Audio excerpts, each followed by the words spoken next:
కుటుంబాలు ఒక mini churches లాంటివి. మన కుటుంబాలు ఏంటి? ఒక చిన్న సంఘం లాంటివి. ప్రతి కుటుంబంలోనూ ప్రతి సంవత్సరం ఏంటి ఇది ఒక అవకాశం సువార్తను ప్రకటించడానికి. కారణం ఏంటి? ఇది ఒక మంచి అంశము. దేవునికి కృతజ్ఞత చెల్లించుట, దేవుడు కోరుకునే దాన్ని మనం ఆయనకు అప్పగించుట చాలా మేలైనది. దేవునికి మహిమ కలుగునుగా. అయితే ఈ కృతజ్ఞత చెల్లించుట ద్వారాగా ఆధ్యాత్మికంగా మనకి ఏమన్నా మేలులు ఉన్నాయా? చాలా మేలు ఉన్నాయి. అందులో ఒక మూడింటిని నేను ఈరోజు మీకు చూపిస్తాను. దేవునికి స్తోత్రం. హల్లెలూయా. చూడండి, ఫిలిప్పీయులకు రాసిన పత్రిక 4వ అధ్యాయం 6-7 వచనాలు. ఫిలిప్పీయులకు రాసిన పత్రిక 4వ అధ్యాయం 6-7 వచనాలు. వచ్చేటప్పుడు మాత్రం అయ్యి బాబోయ్ ఇప్పుడు పుట్టినరోజు, అయ్యి బాబోయ్ ఇప్పుడు పేదోళ్ళకి ఏమన్నా సహాయం చేస్తే, అమ్మో డబ్బులు నా డబ్బులు, కష్టం మీద వచ్చినాడు కొంచెం రూపాయి అయితే అమ్మో నాకెలాగా. ఈ కృతజ్ఞత లేకపోవడం అన్ని రోగాల కంటే పెద్ద రోగం ఇది. ఆ రోగం పేరేంటంటే అసమాధానం. అసమాధానం అనే రోగాన్ని తీసుకొస్తుంది. కుటుంబంలో శాంతి ఉండదు కృతజ్ఞత లేనోడికి. ఎవడైతే కృతజ్ఞత కలిగి జీవిస్తాడో ప్రతి విషయంలో దేవునికి స్తోత్రం అన్నాడు. దేని గురించి విచారపడాల్సిన అవసరం లేదు. అంటే దాని అర్థం ఏంటి? రోగం వచ్చిందా కృతజ్ఞత చెల్లించు. దేవునికి స్తోత్రం. అప్పులు బలయ్యావా అయినా కృతజ్ఞత ఆపకు. గొడవలు అవుతున్నాయా కృతజ్ఞత ఆపకు. యోబు అన్నట్టుగా యెహోవా ఇచ్చిన యెహోవాయే తీసుకుని కృతజ్ఞత మానొద్దు. ప్రతి విషయంలోనూ నా దేవా ఈ స్థితిని బట్టి నీకే స్తోత్రం. హల్లెలూయా. ఏ స్థితిలోనైనా స్తుతి గానము చేసేదను, ఏ స్థలమందైనా నీ కీర్తన పాడెదను. ప్రాణము నాలో ఉన్నంత వరకు, ప్రాణము నాలో ఉన్నంత వరకు నీ సాక్షిగా నేను జీవింతును, నీ సాక్షిగా నేను జీవింతును. ఏ స్థితిలోనైనా స్తుతి గానము చేసేదను, ఏ స్థలమందైనా నీ కీర్తన పాడెదను. హల్లెలూయా. మనం ఏం చేస్తాం? అన్ని బాగుంటే స్తుతి గీతం, లేకపోతే బూతు గీతం. ఏం బాగాలేకపోతే బూతు పురాణమే కదా. పరిస్థితులు తారుమారుగా అయినప్పటికీ కృతజ్ఞత చెల్లిస్తామా? అప్పుడు వాళ్ళైతే కృతజ్ఞత చెల్లిస్తామా? ఏదైనా చిన్న శోధన వస్తే టెంపర్ వచ్చేసి కూడా ప్రభువా ఈ జీవితాన్ని బట్టి స్తోత్రం నీకు. దేవునికి స్తోత్రం. ప్రతి విషయం కృతజ్ఞత చెల్లించి చూడు, నీ పరిస్థితులన్నీ మారిపోతాయి.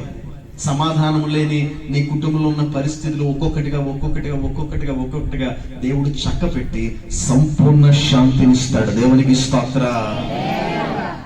అది సంఘంలో అయినా, సమాజంలో అయినా, నీ ఉద్యోగంలో అయినా, వ్యాపారంలో అయినా సరే, దేన్ని బట్టి అయినా లాభం వచ్చినప్పుడు కాదు, నష్టం వచ్చినప్పుడు కూడా కృతజ్ఞత చెల్లించడం నేర్చుకో. దేవునికి స్తోత్రం.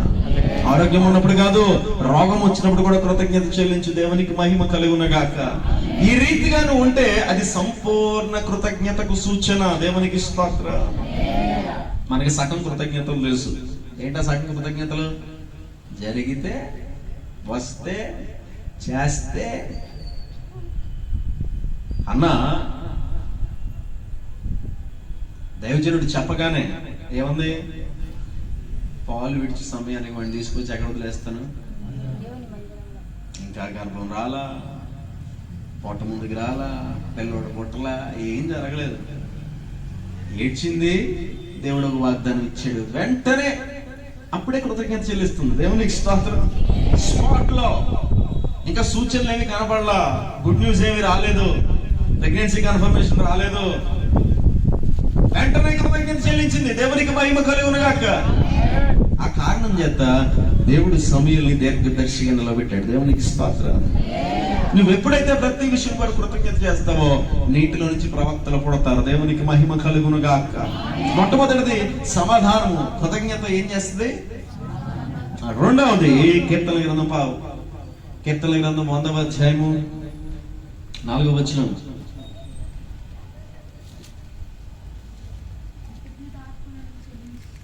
కృతజ్ఞత అర్పణములు చెల్లించుచు ఆయన గుమ్మములలో ప్రవేశించుడి,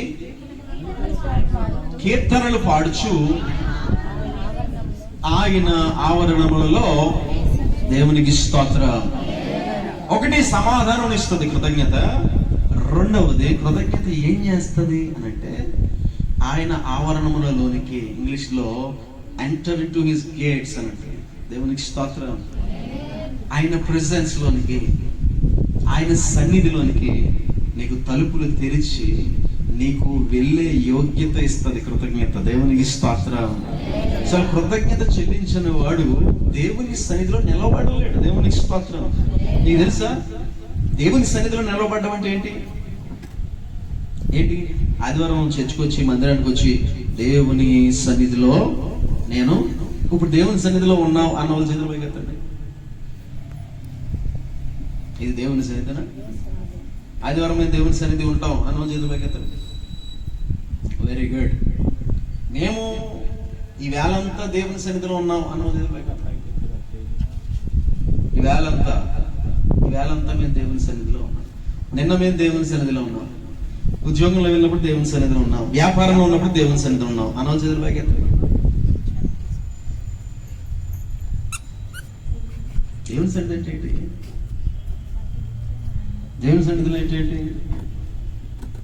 ప్రతినిత్యం దేవుని పాటలు పాడుకుంటే దేవుని సన్నిధిలో ఉంటామా? ప్రతినిత్యం ప్రార్థన చేసుకుంటూ ఉంటే దేవుని సన్నిధిలో ఉంటామా? ప్రతినిత్యం వాక్యం చదివితే దేవుని సన్నిధిలో ఉంటామా? ఏలియా అహాబు మందిరంలోనికి వెళ్ళి అహాబుతో సవాల్ చేస్తున్నాడు. నేను ఎవని సన్నిధిలో నిలబడి ఉన్నానో ఆ దేవుని జీవము తోడు ఎప్పటి నుంచి ఆకాశం నుంచి ఒక్క చొక్క పడ చూసుకుని అహాబు అన్నాడు. దేవునికి స్తోత్రం. దేవుని సన్నిధి నీ మీద ఉండాలి. ఆయన ఆవరణలో నువ్వు ఎప్పుడు ఉండాలంటే నీకు ఒక కీ ఉండాలి. ఆ కీ పేరే కృతజ్ఞత. దేవునికి స్తోత్రం. ఏముండాలి నీకు? కృతజ్ఞతము. నిత్యము పని చేస్తూ ఉంటారో, ఆశపడుతూ ఉంటారో వారిపైన ఉంటుంది. చిన్నగా చినుకులు పడుతున్నాయి. ముగించేద్దాం. దేవునికి మహిమ కలుగును గాక. ఫారిన్ కంట్రీస్ లో థ్యాంక్స్ గివింగ్ అనే ఒక సండే ఉంటుంది. ఎవరికైనా తెలుసా? థ్యాంక్స్ గివింగ్ అనేది ఒక ఫెస్టివల్. మన దగ్గర కూడా లూథరన్ లో, బ్యాప్టిస్ట్ లో, అలాగే మెథడిస్ట్ ఇలాంటి కొన్ని సంఘాల్లో పెడతారు. ఆ ఫారిన్ కంట్రీలో ఒక రోజున థ్యాంక్స్ గివింగ్ సండే అనౌన్స్ చేశారు పాస్టర్ గారు. థ్యాంక్స్ గివింగ్ అంటే ఆ చర్చిలో సంవత్సరానికి ఒక ఆదివారం అలా చేస్తారు. కొన్ని పండగ మన తెలుగు రాష్ట్రాల్లో కూడా జరుగుతుంది. ఫారిన్ కంట్రీస్ లో నిత్యం జరుగుతుంది. Yearly once thanks giving festival అంటారు, థ్యాంక్స్ గివింగ్ సండే. ఆ రోజున అనౌన్స్ చేశారు. చిన్న పిల్లోడు 8 years, వాడి పేరు బెన్నీ. ఒక చిన్న పిల్లోడు వాడి ఇంటికి వెళ్ళాడంట. దేవుడితో ప్రార్థన చేస్తూ ప్రతిరోజు అనేవాడంట, అయ్యా ఇంకా 1 వారం రోజులు ఉంది, మా అమ్మ నాన్నలు ఇచ్చేది కాదయ్యా, నేను చిన్నవాడిని, నేను కృతజ్ఞతతో నీకు ఏదైనా ఇవ్వాలి, మరి నా దగ్గర ఇవ్వడానికి ఏం లేదు, నాకు ఏదోటి ప్రభు అని ప్రార్థన చేస్తాడంట. దేవునికి స్తోత్రం. 1 వారం రోజులు అయిపోయింది. ఆదివారం వచ్చేసింది. ఆదివారం పొద్దున్నే బయటికి వెళ్ళి చూస్తాయంట. రోజు ఒక్క గుడ్డు పెట్టే ఒక కోడి, వాళ్ళ ఇంట్లో ఉన్న కోడి ఒక్కరోజు 3 గుడ్లు పెట్టిందట. పెద్ద గుడ్లు. ప్రభు అని స్తోత్రం అని 3 గుడ్లు తీసుకెళ్ళి థ్యాంక్స్ గివింగ్ ఫెస్టివల్ అందరూ చూస్తుండే ట్రైన్లో తీసుకెళ్లి పెట్టుకుని వాడు గట్టిగా చర్చ్ అందరితో చెప్తున్నాడంట, అపోస్తుల కార్యం 2వ అధ్యాయంలో శిష్యుల మీద దిగిన అగ్ని ఈ రోజు పొద్దున నా కోడి మీద దిగింది, 3 గుడ్లు పెట్టింది, ఇదిగో ఇది నేను దేవునికి ఇస్తానంట. దేవునికి స్తోత్రం. హల్లెలూయా. వెంటనే పాస్టర్ గారు వాడిని పిలిచి ఈ బిడలో ఉన్న ఆశ ఎంత గొప్పదని చెప్పి కనపరిచాడు. దేవునికి మహిమ కలుగునగా. ఆమేన్. అంటే దేవునికి ఏదో చెయ్యాలి. ఇన్ రిటర్న్ దేవుడు నా జీవితంలో చేస్తున్న కార్యాలకు ఏదో రకంగా నేను కృతజ్ఞత చెల్లించాలి. ఏం చేయగలను? నిత్యము తప్పించే హృదయం ఎవరికైతే ఉందో వారి పైన దేవుని సన్నిధి నిలిచి ఉంటది. దేవునికి స్తోత్రం. హల్లెలూయా, హల్లెలూయా. ఇంకొక విషయాన్ని చెప్పి నేను ముగించేస్తాను. చూడండి, యోహాను సువార్త 6వ అధ్యాయం 11వ వచనం. యోహాను సువార్త 6వ అధ్యాయం 10, 11 త్వరగా చదివి ముగిద్దాం. యోహాను సువార్త 6వ అధ్యాయము. యేసు ఆ రొట్టె పట్టుకుని కృతజ్ఞతాస్తుతులు చెల్లించి కూర్చున్న వారికి వడ్డించెను. అలాగున వడ్డించెను. వారు తృప్తిగా తిరిగిన తర్వాత ఏమీ నష్టపడకుండా మిగిలిన మొక్కలు పోగు చేయడని తన శిష్యులతో చెప్పాను. అప్పటికి వారు భుజించిన తర్వాత